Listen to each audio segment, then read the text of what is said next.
하나님이 운행하시는 역사의 수레바퀴는 멈출 줄을 모릅니다. 우리가 살피는 구속사 시리즈도 이제 사무엘서를 지나서 열왕기서로 넘어가게 되죠. 그렇게 시간이 흘러가면서 다윗은 이제 죽음 앞에 직면해 있습니다. 그렇게 존경받던 왕, 그렇게 사랑받던 다윗 왕도 죽음의 실존을 피할 수가 없습니다. 다윗의 역사는 이제 끝나가지만 그러나 하나님의 구속사는 계속해서 이어지죠.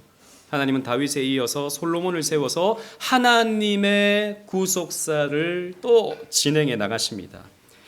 이 과정 속에서 사탄 마귀는 하나님의 구속사를 거스르죠. 사람들, 악인들을 충동시켜서 하나님의 구속사를 가로막고 방해하고 거스릅니다. 그래서 인간들은 온갖 탐욕과 욕심들을 드러내면서 하나님의 일을 방해합니다. 그러나 여러분 성경의 역사를 보세요. 바로가 그 근동지역 최고의 권력을 갖고 있었던 바로가 이스라엘의 출애굽을 막을 수가 없었습니다. 사울 왕이 다윗의 왕됨을 막을 수가 없었어요.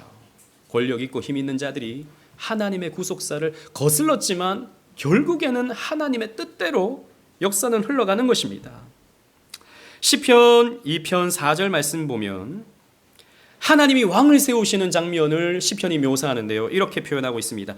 하늘에 계신 이가 웃으심이여. 그러니까 사탄 마귀가 방해를 막 하거든요. 악인들이 왕이 세워지는 것을 방해하거든요. 그런데 하나님이 웃으심이여. 주께서 그들을 비웃으시리로다. 하나님은 콧방귀를 뀌십니다. 너희들이 방해를 하는구나. 그런데 하나님은 전혀 방해받지 않으시죠.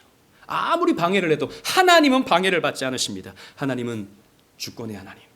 하나님은 역사의 주권자. 모든 것을 당신의 뜻대로 하실 수 있는 주권의 하나님이시다라는 것이죠. 그래서 오늘 이 왕위 계승의 장면을 우리가 함께 살펴볼 텐데요. 오늘 본문에서 나타나는 구속사적 의미가 무엇인지 우리가 함께 살펴보면서 상고해 보면서 은혜를 나눠 보고자 합니다. 하나님의 구속사를 거스르는 세력들이 있었습니다. 우리 1장 1절 2절을 함께 살펴볼 텐데요. 1절을 제가 읽고 2절을 함께 읽겠습니다. 다윗 왕이 나이가 많아 늙으니 이불을 덮어도 따뜻하지 아니한지라. 시작. 그의 시종들이 왕께 아뢰되 우리 주 왕을 위하여 젊은 처녀 하나를 구하여 그로 왕을 받들어 모시게 하고 왕의 품에 누워 우리 주 왕으로 따뜻하시게 하리이다 하고. 아멘. 우리는 다윗의 이런 모습을 상상하기가 힘듭니다. 우리는 언제나 그 골리앗 앞에서 당당했던, 물맷돌을 던지며 정확히 맞춰 골리앗을 쓰러뜨리던 다윗을 머릿속에 두고 있지만 다윗이 나이가 들어 죽어가고 있습니다. 이제는 이불을 덮어도 몸이 따뜻해지지 않아요.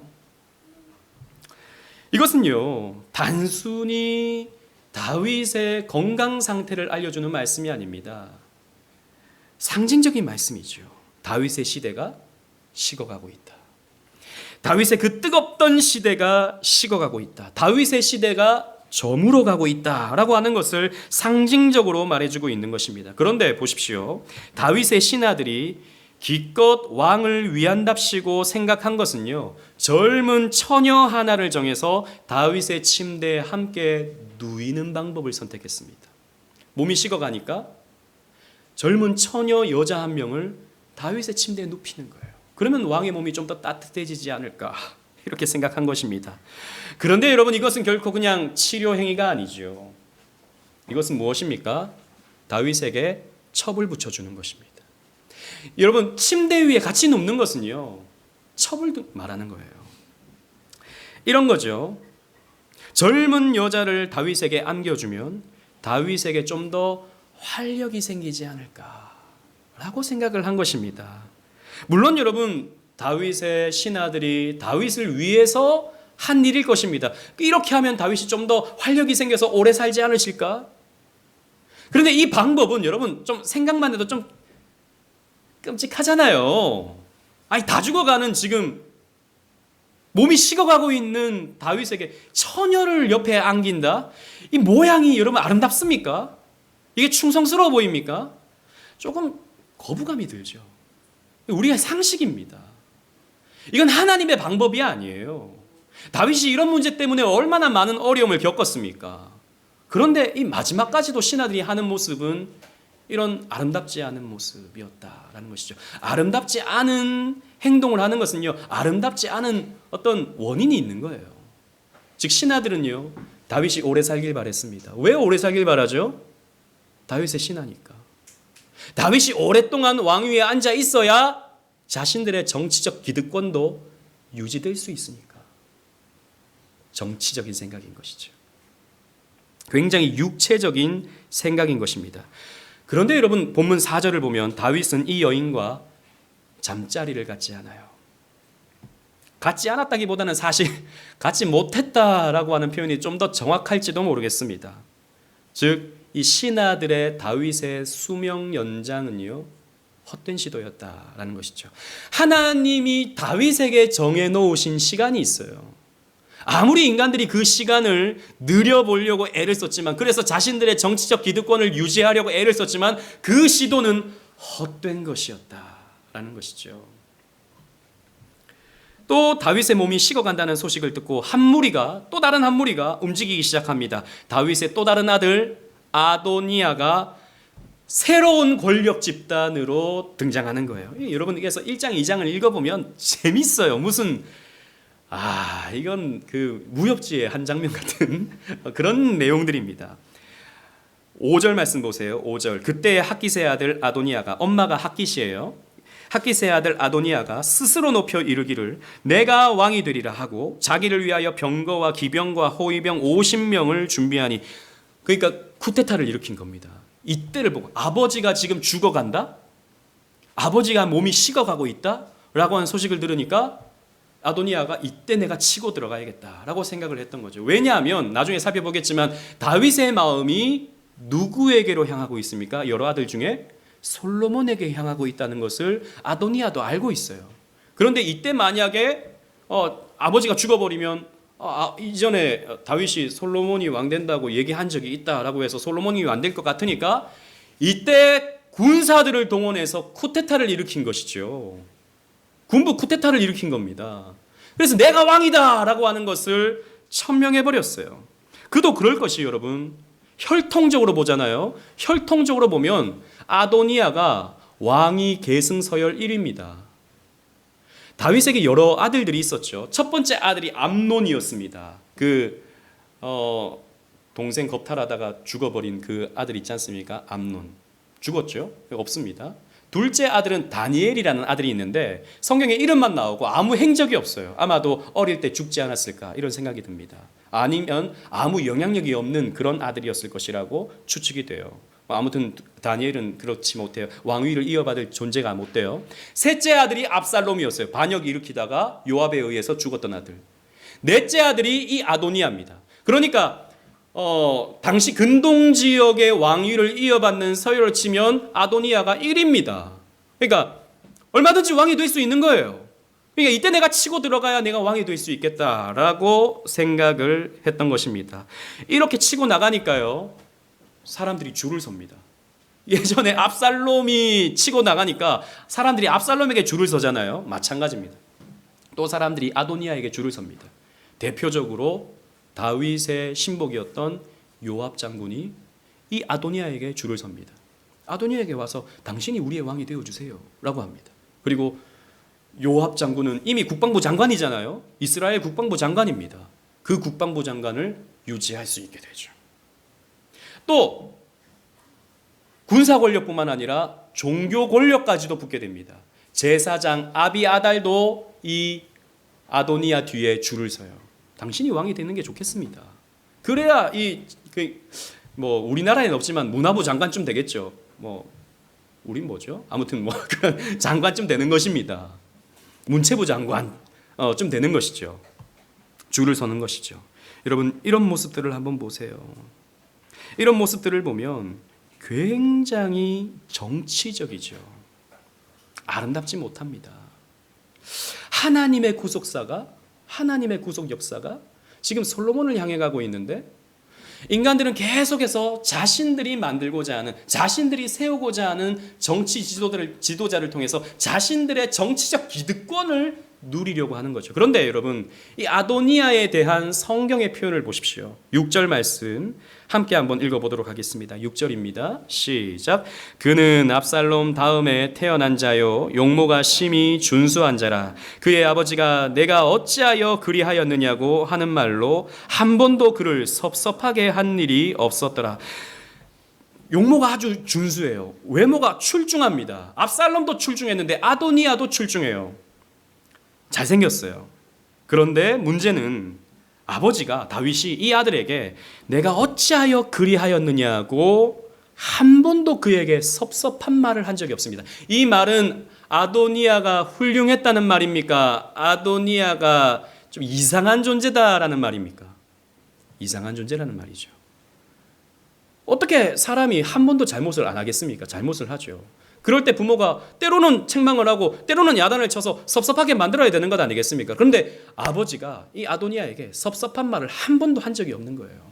우리가 당연히 추측이 됩니다. 이 아이가 어떻게 자라겠습니까? 이기적이겠죠. 이 아이가 어떻게 되겠습니까? 아주 그냥 자기 중심적이겠죠. 최근에 여러분 시쳇말로 왕의 DNA를 가진 아이들이 있다는 뉴스를 보지 않았습니까? 최근에 선생님에게 편지를 보내가지고 우리 아이는 왕의 DNA를 가지고 있으니까 이 아이한테는 절대로 지시하거나 이 아이한테는 뭐라고 하지 마세요. 알아서 자랄 아이입니다. 오히려 칭찬해주면 자라는 왕의 DNA를 가졌습니다. 물론 어느 심리 단체에서 그런 말을 만들어냈다고 하는데 선생님한테 우리 아이는 왕의 DNA를 가지고 있으니까 뭐라고 하지 말라. 그 아이가 어떻게 자라겠습니까? 우리가 쉽게 상상할 수 있는 거죠. 아도니아가 딱 그런 스타일인 것입니다. 자 보세요. 이 아도니아도 요압 장군도 아비아달도 제사장 아비아달도 그렇게 하는 것이 자신에게 유익하다고 생각했을 것입니다. 여러분 이게 바로 세상의 정치입니다. 세상의 정치는요. 오늘의 친구가 내일의 적이 되죠. 오늘의 적이 내일의 친구가 되기도 합니다. 그래서 권력에 붙어서 아부해야 되고요. 새로운 권력에 줄을 서야 됩니다. 그게 세상 정치의 방법입니다. 우리 지금 한국 정치에서 그런 모습 보고 있지 않습니까? 저는 지난 한 주간 저는 정치 뉴스 많이 보진 않는데 아침 저녁으로도 한 번씩 봐요. 근데 이번 주 너무 뉴스가 재밌더라고요. 이번 주에 뉴스가 너무 재밌어요. 이렇게 줄을 서는 사람들 저렇게 줄을 서는 사람들 막 국민을 위해서 이렇게 한다고 말은 하는데 가만히 보면 어디에 권력이 움직이는가, 누가 왕이 될 것인가, 오늘 제목처럼 누가 왕이 될 것인가, 빨리 저 뒤에 줄을 서야 된다. 그래서 흠이 있어도 절대 흠이 없다, 우리의 구세주다, 목숨을 바치는 것처럼 보이잖아요. 여러분 지지자들이 이쪽이든 저쪽이든 모여가지고 여러분 시위하는 거 보세요. 무섭더라고요. 저는 종교 집회예요. 종교 집회. 노래 부르고 구호 외치고 울고 불고 난리가 나는 것입니다. 여러분 이게 세상의 방법이에요. 세상의 방법. 그 권력을 얻고자 수단과 방법을 가리지 않는 것이죠. 그런데 여러분 오늘 주신 교훈이 이거예요. 인간이 세상 권력을 추구하잖아요. 그러면 하나님의 구속사를 거스를 때가 많다는 거예요. 오늘 주는 교훈이 그렇습니다. 우리가 세상 정치에 너무 휩쓸리잖아요. 거기에 우리의 마음을 너무 쏟아내잖아요. 그러면 정말 하나님께서 이루시는 구속사에 우리가 거스르거나 그것을 보지 못하거나 깨닫지 못할 때가 너무 많아진다라는 거예요. 보십시오. 오늘날 정치는요 메시아가 되고 있습니다. 마치 조금 어려움을 당하면 딱 나오는 비유가 그래요. 마치 예수처럼 지금 고난을 당하고 있다. 추앙을 받고 있어요. 보수든 진보든 추종 세력을 보십시오. 이미 종교화되어 있습니다. 그리고 상대방을, 그러니까 나와 입장이 다른 상대방을 악마화하죠. 거의 사탄 마귀 수준입니다. 없어져야 될 존재라고 생각을 하는 것이죠. 그리고 그를 짓밟고 상대 위에 서려고 합니다. 물론 여러분 오해하지 마세요. 정치 자체가 죄는 아닙니다. 정치인 자체가 마귀가 아닙니다. 하지만 여러분, 세상 권력을 누가 쥐고 있습니까? 세상 권력을 성경은 마귀가 쥐고 있다라고 말해요. 에베소서 2장 2절에 너희들이 세상 풍조를 따르고 공중 권세의 자를 따랐으니 이 공중 권세 잡은 자가 누굽니까? 불순종의 아들들 가운데 역사하는 영이다. 마귀다. 세상 권세는 마귀가 잡고 있다. 그런데 이 세상의 방법으로 권력을 잡으려고 하잖아요. 그러면 마귀적인 방법을 써야 되는 거예요. 그래서 계속해서 하나님의 구속사를 거스르는 죄를 짓게 되는 것입니다. 보십시오. 하나님은 솔로몬을 세워서 당신의 구속사를 이루려고 하는데 소위 다윗 충성파는요, 다윗의 수명을 연장시켜서 자신들의 정치적 기득권을 누리려고 합니다. 또 아도니아파는 하나님이 정하신 뜻을 정면으로 거스르면서 솔로몬의 왕위를 막으려고 하지요. 그래서 우리는 이 세상 정치 권력이 누구에게로 넘어가는지에 대해서 관심을 갖고 기도는 해야 되지만 당연히 지나친 집착은 하지 말아야 됩니다. 무조건 이번에는 이 사람이 돼야 돼. 무조건 이번에는 저 사람이 되면 안 돼. 나라 망해. 그렇지 않아요. 만망합니다. 5년마다 우리 들어요. 저 사람 되면 망한다고. 이거 안 망해요. 물론 여러 가지 어려움은 겪지만 그러나 또 여러 가지 또 발전을 또 이루고 살아갑니다. 대한민국은 이 전 세계는 하나님께서 다스리세요, 여러분. 인간이 아닙니다. 인간에게 너무 목숨 걸지 마세요. 그러면 우리가 그 인간에게 집착하는 그 시간에 하나님을 놓쳐버린다고요. 진짜 다스림을 누가 하는지 하나님을 놓쳐버립니다. 그래서 저도 이제 막 그 페이스북 잘 안 하는데 한 번씩 들어가 보면 목사님들이 정치적인 글을, 노골적인 정치적인 글을 다는 걸 보면 너무 저는 좀 아찔해요. 이 사람 마치 대통령을 마치 무슨 마귀처럼 이렇게 묘사하는 분들이 있습니다. 아니, 목사가 웨스트민스터 신앙고백서가 말하는 것처럼, 성경이 말해주는 것처럼 위정자를 위해서 기도해야 될 사명이 있는 목사가 아니 마귀라 그러면 그거 어떻게 해야 되는 겁니까? 또 막 반대쪽도 막 말을 다 할 수가 없죠. 하나님은요, 세울 자를 하나님께서 세우십니다. 그리고 당신의 구속사를 그들을 통해서 이루어 가세요. 로마서 13장 1절 말씀, 주부에 있는 말씀 다 같이 읽겠습니다. 시작. 각 사람은 위에 있는 권세들에게 복종하라. 권세는 하나님으로부터 나지 않음이 없나니 모든 권세는 다 하나님께서 정하신 바라. 아멘. 모든 권세는 하나님께서 정하시는 바예요. 하나님께 맡기는 거예요. 하나님이 주신 결과에 따라서 우리는 그들을 위해서 기도할 뿐입니다. 그리고 적절히 지지할 사람들을 지지하고 반대할 사람들을 반대하면 돼요. 목숨 걸면 안 돼요.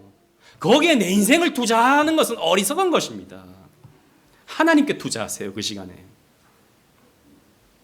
그러나 세상 권력이 아무리 발악을 해도 하나님의 구속사를 거스를 수가 없습니다.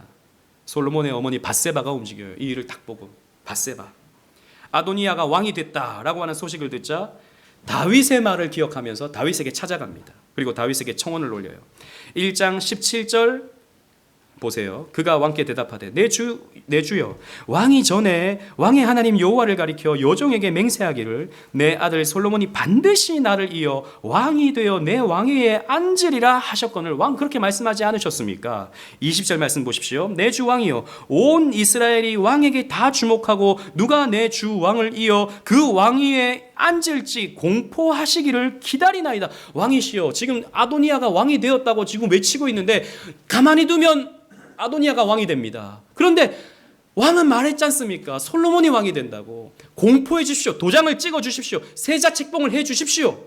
라고 이렇게 요청을 하고 있는 거예요. 어떻게 보면 밧세바도 보통 여자 아니에요, 그죠? 다 죽어가고 있나? 다윗 왕에 가서 세자 책봉해달라, 이게 지금 좀 그렇잖아요. 치맛 바람이 지금 막 지금 흔들리고 있는 그런 상황 아닙니까?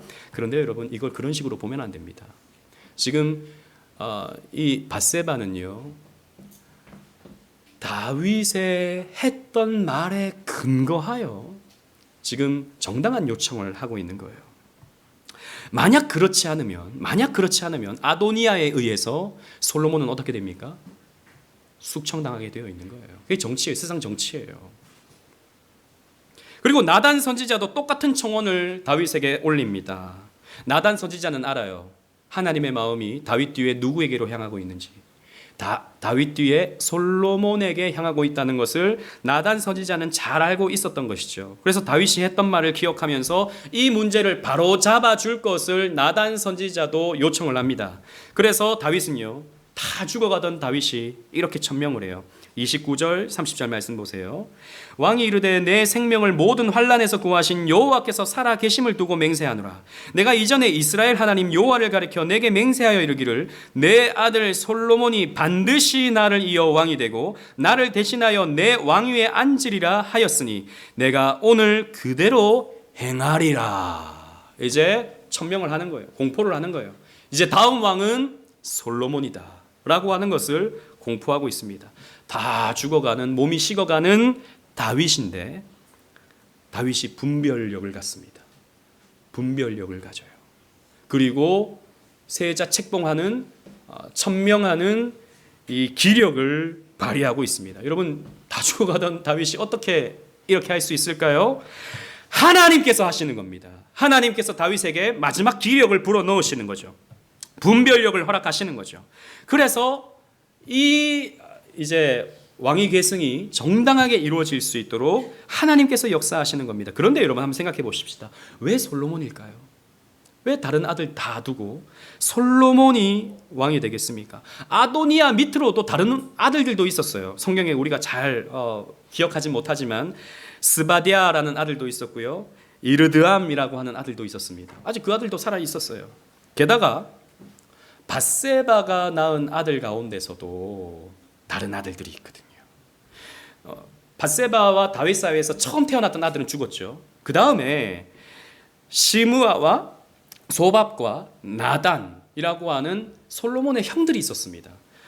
역대상 3장 5절에 보면 밧세바가 낳은 아들들에 대해서 이렇게 쭉 설명을 해주는데 솔로몬 위에도 다른 아들들이 있었다고요. 그런데 왜 솔로몬입니까? 성경 어딜 봐도 하나님이 다윗 다음은 솔로몬이다 라고 딱 지시한 적이 없어요. 사무엘하 7장에서 다윗 내 몸에서 나올 씨를 통해서 내 집을 건축할 것이다 라고 말씀하셨을 뿐입니다. 다윗의 씨, 다윗의 아들들을 후손을 통해서 집이 세워진다 그랬어요. 솔로몬이라고 딱 명시하지 않았습니다. 그런데 왜 솔로몬일까요? 왜 다윗은 솔로몬에게 왕위를 이어주겠다라고 평소에 말했으며 다윗에게 왕위를 물려줄까요? 성경에 힌트가 있어요. 여러분, 예전에 우리가 이 말씀 살펴봤습니다. 다른 아들들에게 해주지 않았던 말씀을 선지자를 통해서 말했죠. 사무엘하 12장 25절 말씀입니다. 우리 다 같이 주보를 보고 읽도록 하겠습니다. 시작. 선지자 나단을 보내 그의 이름을 여디디아라 하시니 이는 여호와께서 사랑하셨기 때문이더라. 아멘. 자, 보세요. 솔로몬이 태어났을 때 나단 선지자가 와서 하나님의 말씀을 전합니다. 이 아이는 하나님께서 사랑하시는 자입니다. 그래서 여디디아라고 하는 이름을 주었던 거예요. 그런데 여러분, 자 보세요. 하나님께서 사랑하시는 자라고 하는 이런 이름을 얻은 또 다른 한 분이 계십니다. 누구죠? 그렇죠, 예수 그리스도. 예수 그리스도께서 세례를 받으실 때 하늘에서 음성이 들립니다. 이는 내 사랑하는 자요, 내 기뻐하는 자라. 이는 내 여디디아다. 예수님을 향해서 내 여디디아다 라고 말씀해 주시죠. 나단 선지자는 물론 앞으로 오실 예수님의 그 말씀을 알고 한 것은 아니지만 하나님의 마음이 솔로몬에게 향하고 있다는 것을 나단 선지자는 알았고, 그 말을 들었던 다윗은 알았던 것이죠. 아, 하나님이 솔로몬을 향하고 계시는구나. 그런데 여러분 보세요. 왜 솔로몬을 특별히 사랑하십니까? 솔로몬이 이뻐서? 솔로몬이 지혜로울 것 같아서? 솔로몬이 하나님께 순종 잘할 것 같아서 다른 아들들 다 제쳐놓고 솔로몬을 하나님께서 선택하시는 겁니까? 태어나자마자 뭘 했습니까? 솔로몬이 없어요, 여러분. 여기서 우리는 하나님의 선택의 중요한 특징을 발견하죠. 우리 다다음 주에 우리 오후에 공부할 건데요. 무조건적인 선택, 무조건적 선택이다라는 거죠. 우리 아까 시우한테 제가 물어봤어요. 시우야, 네가 말 안 들으면 엄마가 너를 미워할 것 같아? 아니래요. 엄마가 나를 사랑할 거래요. 그거야. 하나님이 너를 그렇게 사랑하셔. 무조건적으로. 하나님의 사랑은 무조건입니다. 우리가 잘하면, 우리가 순종하면, 우리가 헌신하면, 우리가 헌금 많이 하면, 우리가 기도 많이 하면 하나님이 너 잘하는구나. 내가 너를 사랑하노라. 이렇게 하지 않으십니다. 하나님이 솔로몬을 선택하신 것은 아무것도 안 했을 때 솔로몬을 선택하시고 사랑하셨다라고 했어요. 우리도 마찬가지라는 것입니다. 성경에 또 그런 표현이 있어요. 로마서를 보면 9장 15절 16절에 보면 왜 하나님께서 야곱은 사랑했고 왜 하나님께서 에서는 미워했는가? 다르게 표현하면 왜 야곱은 선택했고 왜 에서는 유기하였는가에 대해서 말하고 있죠. 이렇게 설명하고 있습니다. 원하는 자로 말미암음도 아니요. 그러니까 우리가 원해서 하나님 나 선택해 주세요, 선택해 주세요 라고 해서 우리가 선택받은 것도 아니고, 다른 박질하는 자로 선택받은 것도, 우리가 열심히 뭔가를 해서 선택받은 것도 아니고, 오직 따라합시다. 오직 긍휼히 여기시는 하나님으로 말미암음이니라. 그저 우리를 긍휼히 여기시는 거예요. 왜? 그냥 사랑하니까. 자주 말씀드리죠. 사랑의 이유가 있습니까? 여러분들은 여러분 자녀를 사랑하실 때 이유를 두고 사랑하나요? 물론 내 자식이니까 그것도 이유가 될 수 있겠죠. 그러나 그런 거 말고요. 어떤 조건을 보고 사랑하십니까? 제가 아이들한테 다 물어봤어요. 엄마가 너희를 어떻게 사랑하는 것 같아? 무조건이요. 담대해요, 아이들. 버리지 않을 거라는 확신을 갖고 있어요. 마찬가지입니다. 하나님이 우리를 그렇게 무조건적으로 사랑하시는 거죠. 어느 가수의 노래처럼 무조건이야. 태평양을 건너 인도양을 넘어. 그만합시다 뭐. 네, 무조건 사랑하는 거예요. 성경이 밝히는 또 다른 이유가 또 있어요. 그런데 무조건이긴 한데 또 다른 이유가 또 있습니다. 하나님이 왜 하고 많은 민족 중에 이스라엘을 선택하셨는가? 신명기 7장 7절 주보했습니다. 다 같이 읽겠습니다. 시작. 여호와께서 너희를 기뻐하시고 너희를 택하심은 너희가 다른 민족보다 수요가 많기 때문이 아니니라. 너희는 오히려 모든 민족 중에 가장 적으니라. 아멘. 하필이면 하나님이 이스라엘을 선택하신 까닭은 다른 민족들 다 두고 이스라엘을 선택하신 까닭은 너희의 수요가 많기 때문이 아니라 오히려 수요가 적기 때문이다. 다르게 표현하면 너희가 강해서가 아니라 너희가 약해서 내가 너희를 선택한다 라고 했습니다. 여러분, 솔로몬을 보세요. 솔로몬은 어떤 면에서 가장 약한 아들이었습니다. 솔로몬의 어머니 밧세바는 다윗과 불륜 관계에서 어쨌든 뭐 나중에 아내가 되긴 했지만 좀 껄끄럽지 못한 상황에서 아내가 되었습니다. 그죠? 다윗의 아들들이 얘기했을 거예요. 야, 너희 어머니 때문에 우리가 이렇게 고생하는 거야. 너희 어머니 때문에 우리 아버지가 저 도망을 가고 형들이 서로 싸움이 나고 다 너희 어머니 때문이야. 뭐 이런 말 듣지 않았겠습니까? 게다가 밧세바와 관계에서 태어난 아들 중에 제일 막내, 장자도 아니고 제일 막내 솔로몬입니다. 제일 약한 아들이에요. 여러분 기억하세요. 하나님은 낮은 자의 하나님이세요. 하나님은 약한 자의 하나님이십니다. 나는 내 힘으로 살 거야. 나는 능력이 있어. 난 할 수 있어. 그런 사람들은 그냥 그렇게 살면 됩니다. 자기 힘으로. 그러나 나는 약합니다. 나는 낮은 자입니다. 그래서 저는 하나님의 도움이 필요합니다. 저는 하나님의 도움 없이는 살지 못합니다.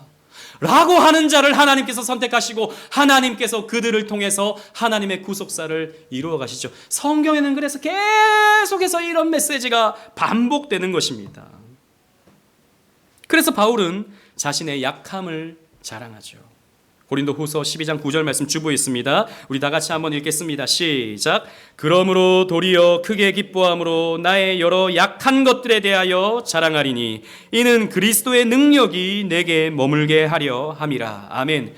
강한 자는 강한 자기의 힘으로 세상을 살아가지만 나는 약하기 때문에 저는 하나님의 능력이 머물므로 살아갑니다. 라고 이렇게 살아가잖아요. 그런 사람은 세상이 감당하지 못해요. 왜? 그리스도의 능력으로 살기 때문입니다. 그래서 우리는 약한 자로 살아야 돼요. 여러분, 여러분들의 강함을 자랑하지 마십시오. 교회에 와서 여러분들의 부유함을, 여러분들의 강함을, 여러분들의 성공함을 자랑하려 하지 마십시오. 오히려 여러분들의 약함을 자랑하세요. 교회는 약함을 자랑하는 곳입니다. 이런 약한 자를 하나님께서 어떻게 하십니까? 솔로몬을 강하게 하세요. 우리가 약해지잖아요. 우리가 교회 안에서, 우리가 하나님 안에서 내 약함을 고백하잖아요. 그럼 하나님이 나를 강하게 해주십니다. 하나님이 솔로몬을 강하게 해주세요. 다윗이 마지막 죽어가면서 유언을 남깁니다.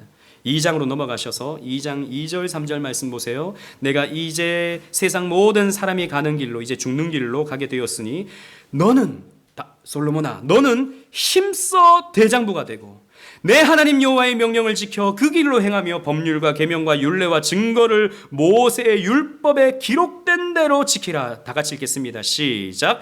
그리하면 내가 무엇을 하든지 어디로 가든지 형통할지라. 아멘. 솔로몬아, 네가 정말 강해질 수 있는, 대장부가 될 수 있는 비결을 가르쳐 줄게. 사람의 말을 따르지 말고 오직 하나님 말씀을 의지하며 하나님 말씀을 따라가야 돼. 그럴 때 너는 형통할 것이야 라고 다윗은 솔로몬에게 유언을 남깁니다. 아름다운 유언이죠. 그런데 이 유언만 남기지 않습니다. 조금 깨림칙한 유언을 남겨요. 다윗이 뭐라고 말하냐면 누구에게는 호의를 베풀고 누구는 죽여버려라 라고 하는 유언을 남깁니다. 2장 5절에 보면 요압을 죽여라 라 그래요. 여러분, 요압이 누굽니까? 평생 다윗 옆에서 오른팔 역할하던 그런 사람입니다. 게다가 다윗의 조카죠, 조카. 요압 죽여라. 요압은 무고한 사람들의 피를 너무 많이 흘렸다라는 거죠. 어떻게 보면 다윗의 가장 사랑하는 아들이었던 압살롬을 죽인 자가 누굽니까? 요압이었죠. 그리고 아도니아에게 붙어먹었던 요압입니다. 요압 가만히 두지 마라, 죽여라 라고 하는 유언을 남겨요. 다윗 좀 뒤끝 있어 보이지 않습니까? 좀 뒤끝 있어 보여요. 그리고 7절에 보면 바르실레의 아들들은 나에게 호의를 베풀어 주었다. 바르실레의 아들들을 잘 해주거라 라고 하는 또 유언을 남겨요. 그리고 8절에 보면 시므이를 죽여라, 제거해라 라고 유언을 합니다. 여러분, 시므이 기억하시죠? 다윗이 압살롬을 피해 도망할 때 다윗에게 돌을 던지면서 흙을 뿌리면서 비로 앉아요 가거라 저주했던 시므이입니다. 그런데 나중에 다윗이 돌아오니까 시므이가 내가 그때 한 거 잘못했습니다, 나를 용서해 주세요 라고 했던 비겁했던 시므이예요. 그런데 그때 다윗이 내 아들도 그랬는데 네가 그럴 수 있다, 내가 용서해 주마. 그때는 아주 그냥 호인인 것처럼 다윗이 했는데 솔로몬에게 이제 죽어가면서 시므이 죽여라 시므이는 죄가 없지 않다. 다윗의 뒤끝이 장렬하는 그런 장면입니다. 그러나 여러분, 우리가 이렇게 윤리적으로 도덕적으로 이 말씀을 보면 안 돼요. 이 말씀은 아주 중요한 말씀입니다. 이 솔로몬이 행해야 될 중요한 사명이 있음을 가르쳐 주는 거예요. 이스라엘의 왕은 악인을 벌하고 의인에게 상을 주는 심판자여야 한다라고 하는 것을 가르쳐 주는 거예요. 그러니까 자기에게 좀 해코지해줬던 이런 사람들 죽여버려라, 가만히 두지 마라, 이런 게 아닙니다. 솔로몬아, 너한테 걸림돌이 될 것 같은 사람들 다 숙청해버려. 그런 불씨를 남겨두면 안 돼. 다 죽여버려야 돼. 이런 숙청을 명령하고 있는 것도 아닙니다. 이스라엘의 왕의 역할이 무엇인가? 하나님 나라의 왕은 무엇을 하는 자인가? 이것을 가르쳐 주는 거예요. 의인에게는 상을 주고 악인에게는 심판 영벌을 주는 것이 이스라엘 왕의 할 사명이다라고 하는 것을 가르쳐 주는 거예요.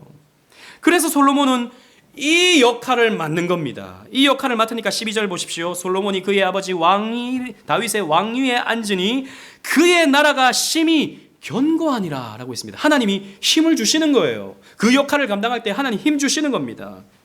그러면서 아도니아를 심판합니다. 아도니아가 어떤 자입니까? 악한 자예요. 하나님의 구속사를 거스르는 자였습니다.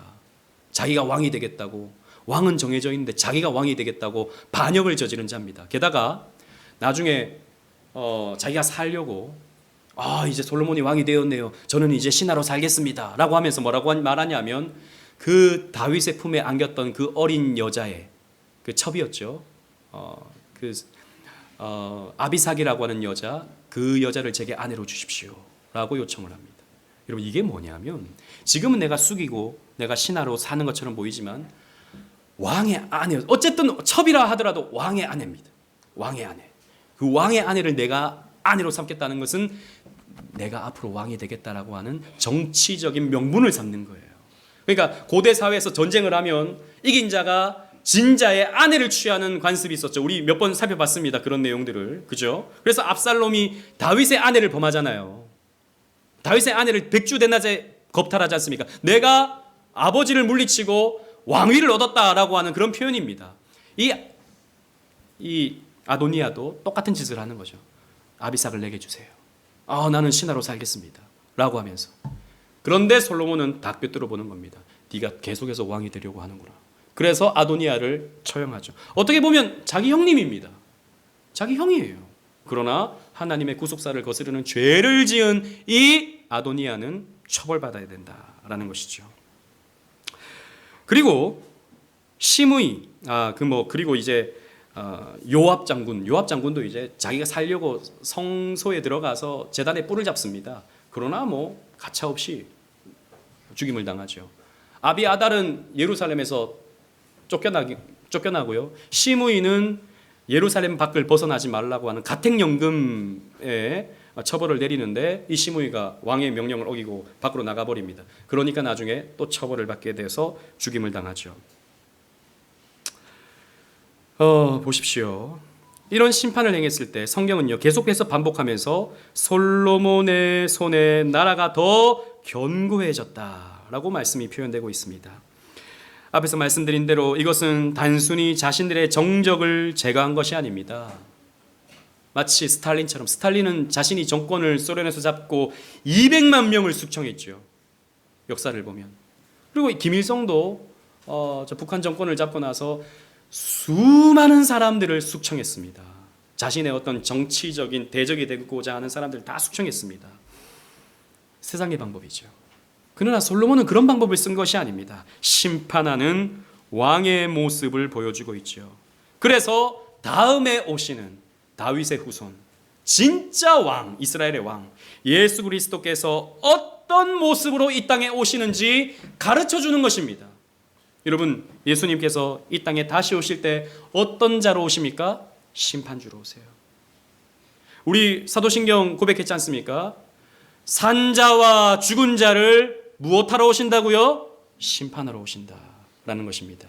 그래서 마태복음 25장에 보면 모든 민족을 예수님 앞에 모으고 구분한다. 양과 염소를 구분한다라는 것입니다. 양은 오른편에, 염소는 왼편에. 그래서 오른편에 있는 자들에게 이렇게 말씀하십니다. 내 아버지께 복받을 자들이여 나와 창세로부터 너희를 위하여 예비된 나라를 상속받으라. 하나님 나라를 상속받으라. 그런데 왼편에 있는 자들에게 41절에 보면 왼편에 있는 자들에게 이르시되 너희 저주를 받은 자들아 나를 떠나 마귀와 그 사자들을 위하여 예비된 영원한 불에 들어가라. 산자와 죽은 자를 심판하러 오시는 거예요. 예수님께서 말이죠. 그래서 솔로몬은 심판자의 모습을 그려주는 예표적인 사명을 감당하는 거예요. 말씀을 맺겠습니다. 성경 역사를 보면 끊임없이 하나님의 구속사를 방해하는 사탄의 세력이 있는 것을 보게 됩니다.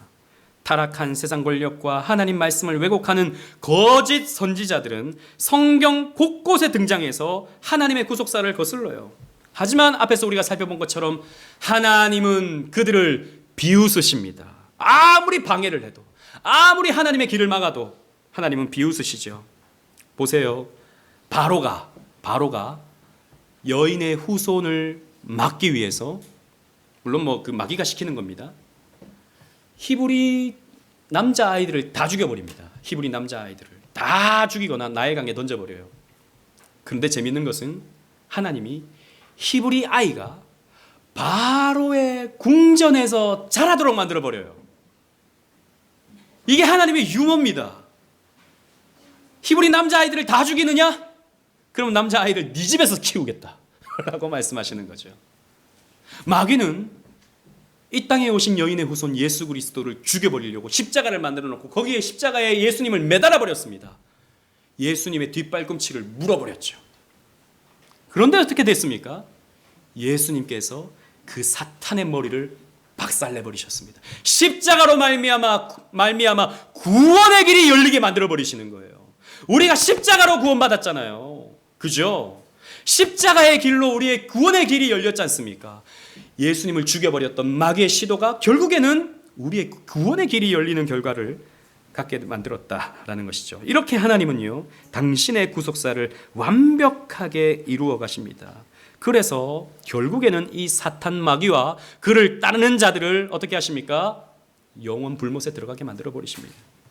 요한계시록 주보에는 그냥 요한복음이라고 되어 있는데 요한계시록 20장 10절 말씀 우리 다 같이 한번 읽겠습니다. 시작. 또 그들을 미혹하는 마귀가 불과 유황못에 던져지니 거기는 그 짐승과 거짓 선지자도 있어 세세토록 밤낮 괴로움을 받으리라. 아멘. 마귀를 따르면, 세상 권력을 따르면 이런 영원 불못에 들어갈 수밖에 없습니다. 그러나 우리는 솔로몬 뒤에 계시는 진짜 솔로몬, 여러분 솔로몬이라는 말이 샬로몬이거든요. 샬롬, 그러니까 평화의 사람이란 말이에요. 여러분 성경에서 평화의 사람은 누굽니까? 예수 그리스도. 제가 누굽니까? 그러면 대부분 예수 그리스도예요. 거의 90% 예수 그리스도인데 엉뚱할 때 예수 그리스도라 그러면 안 돼요. 예수 그리스도.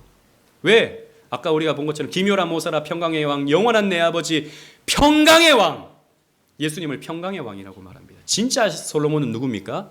예수 그리스도. 그래서 예수 그리스도를 따라야 된다라고 하는 것을 오늘 본문이 우리에게 가르쳐주고 있는 것입니다. 그렇습니다. 우리는 세상 정치인을 따르는 사람들이 아니라, 세상 정치인에 목매는 사람들이 아니라 우리는 예수 그리스도를 따르는 사람이 되어야 하는 것입니다. 나는 어린 양을 따르겠다, 나는 오직 예수 그리스도를 따르겠다라고 하는 것이 바로 그리스도인입니다. 세상 정치인에게 소망을 두는 것이 아니라 예수에게 소망을 두는 사람들. 그래서 시편 2편 12절 말씀 우리 다 같이 읽겠습니다. 시작. 그의 아들에게 입맞추라. 그렇지 아니하면 진노하심으로 너희가 길에서 망하리니 그의 진노가 급하심이라. 여호와께 피하는 모든 사람은 다 복이 있도다. 아멘. 이 시편 2편은 왕이 세워지는 시편이에요. 오늘날 내가 너를 낳았도다, 내가 내 왕을 시온산에 세웠다 라고 하는 표현이 있는 시편이 시편 2편인데 그 아들에게 입맞추라 라는 것입니다. 진짜 아들 예수 그리스도께 입맞추라. 그렇지 않으면 아도니아처럼 멸망당한다, 요압처럼 멸망당한다, 시므이처럼 멸망당한다. 하지만 바르실레처럼 그 왕을 따르는 자는 복을 받는다. 모든 사람, 여호와께 피하는 모든 사람은 복이 있다라고 했습니다. 여러분 오직 예수만 따르십시다. 우리가 따를 분은 세상에 있지 않습니다. 오직 예수만 따라야 됩니다. 목사도 여러분들이 존중해야 되지만 목사를 따라서도 안 됩니다. 오직 예수를 따라야 됩니다. 그렇게 예수 따르는 저와 여러분들 되시기를 주님 이름으로 축원합니다. 아멘.